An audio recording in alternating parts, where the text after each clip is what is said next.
Patty, how are you? I'm getting on kind of late tonight.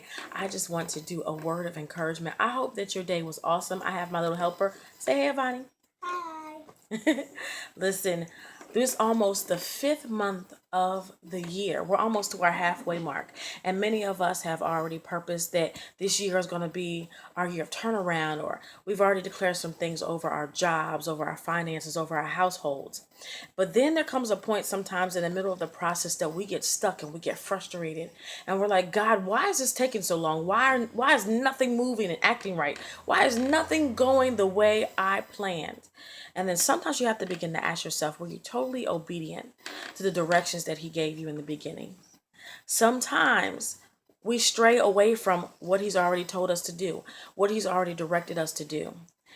And I was thinking back around Genesis chapter 22, the story of Abraham and Isaac. And God asked Abraham to go sacrifice his son as a burnt offering. Now, mind you, Isaac was his promised son. He's waited a long time for Isaac, but God asked him to go sacrifice him. And he did. He went to go sacrifice him. And it was an act of faith, an act of worship, and it was more than anything an act of obedience. And around the 15th verse, the Lord began to speak to him, because you didn't withhold your son from me, with blessings will I bless thee, and multiply will I multiply you. And begin going on to say that your seed will be like the grains of sand in the earth. Blessings will follow you. And from generation to generation, obedience is what releases blessings in our lives.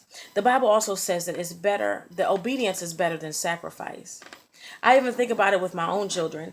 You know, they do wonderful things for me and nice, beautiful things for me.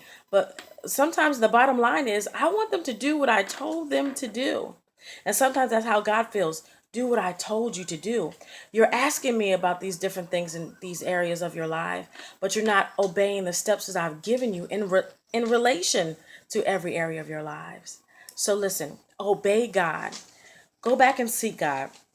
Ask him to bring back to your remembrance the steps that he's asked you to take. And listen, the blessings of God will overtake you. Now have a blessed night and go make God big, y'all.